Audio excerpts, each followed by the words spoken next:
Hi Karen, your question was how do I stay motivated and interested every day? And I think it's important to really vary your training. Anything can get monotonous. So I like to have training camps where I get to go and swim with different coaches, or my coaches back at home try to keep things interesting for me by really varying what I do in the pool and out of the pool. And you know, it's always going to get a little monotonous. There's only so much you can change. But I think always focusing on the goal and improving and how good it feels when you do improve, I think really helps to keep you moving. Hi Liz, your question to me, where would I put my medal from the Olympics if I won one, fingers crossed?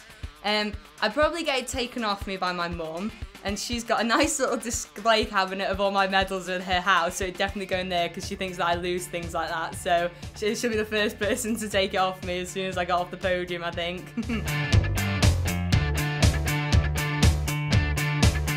Thanks John for your question. My answer would be Ian Thorpe. He was a hero of mine growing up, and just seeing him not qualify last week, it's kind of devastating for me, but I know he's going to be back, hopefully at the Commonwealth Games in Glasgow, so hopefully give him a good race there. Hi Helen, my advice for you for the British Gas Great Swim Series is to make sure that you are training sort of at least once a week in the run-up between now and then. The biggest part of swimming, I certainly feel, is that you have a feel for the water, and if you're not in the water regularly, then you lose that feeling and it feels a little bit strange. On top of that, I'd say if you haven't tried out a wetsuit yet in the pool just while you're training, I'd recommend that you do that, because it is a little bit of a different feeling from just swimming in a normal costume. So if you can try that out beforehand, just so that when you get on the day, you know, you are prepared for every kind of eventuality. But best of luck, and hopefully I'll see you there. Hi Sarah, one of the main differences is obviously being able to swim in outdoor pools. I've never swum in an outdoor pool in England before, and I don't think I'd want to, but I do train quite a lot outdoors, and it's nice being in the sun and it's a lot more relaxing. Hi Jack, I decided to be a professional swimmer when I was probably about 16 years old. I first started winning more races and started believing in my training. I always wanted to do it from a very young age, but when I got to 16 and I finished school, which was always the most important thing at that time, I decided that I really wanted to give it a good go, and luckily enough I've been doing it for many years now. So keep training hard, but always, you know, have your goal in mind as well.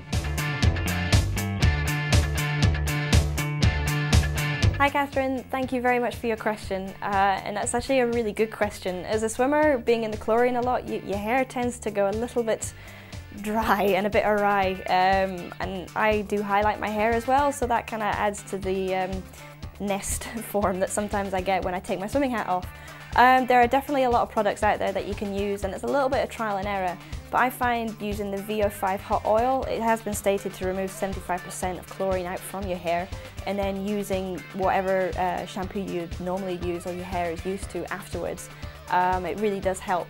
I tend to shower probably about once or twice a day, depending how straw-like my hair feels.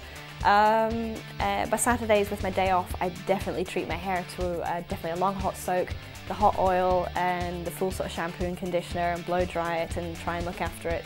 But yeah, it's just a bit of trial and error and find what works best, but definitely moisturising shampoos and conditioners do work.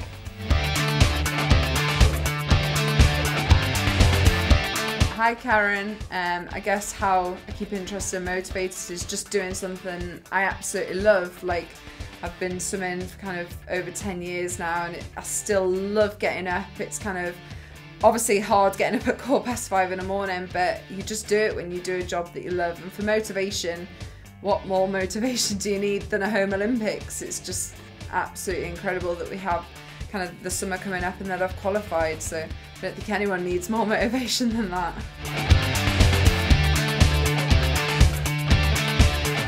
Hi Gabby, thank you for your question. I think that having a home Olympics, it definitely will add pressure. You know, you've got a lot more people that are watching what you're doing and are there to support you, so you want to do well for them.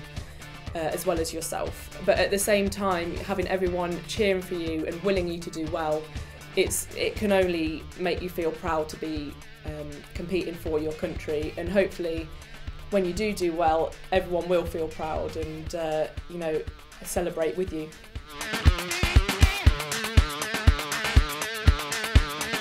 Hi Liz, I reckon if I hadn't have been a swimmer, I probably would have gone to med school and hopefully been a doctor.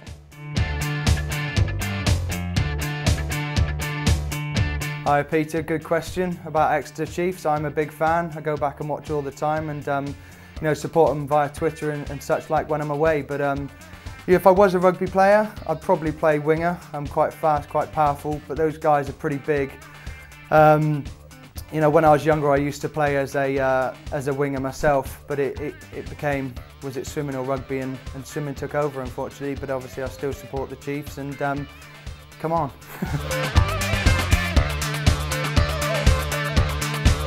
Hi Matthew from Oxford.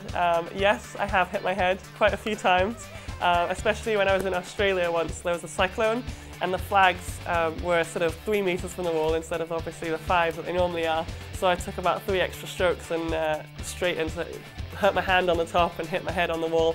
And the Commonwealth Games actually in my final, I finished with my hand and hit my head on the wall, so finished with my head pretty much. So yes, it's happened a couple of times and it's very painful.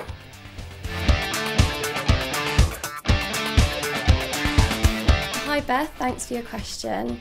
With regards to if you do a bad swim and how do you pick yourself up again, obviously it can be quite frustrating and upsetting when you initially look at the time pad and you do a time that you kind of thought you'd be better than, and it is annoying, but I think you've just got to kind of go away, reflect on it, just work out where you went wrong. If someone's videoed your swim, you can maybe look back at your swim, or if anyone's got your splits, you can look back at your splits to see where you went wrong. And just work, you and your coach, work through it, and just you know, feel that fire, because sometimes having a bad swim can actually make you stronger. So just keep going and feel the determination. Hi Andrew, good question. Who would win in a fight between a shark and a lion? And who knows? I don't know. I'm a big lion fan, but you know, sharks are at home in the water. I guess if you took the shark out of the water and put it on land, a lion would have it away, and vice versa. It would probably be the shark winning in the water. But you know, here goes.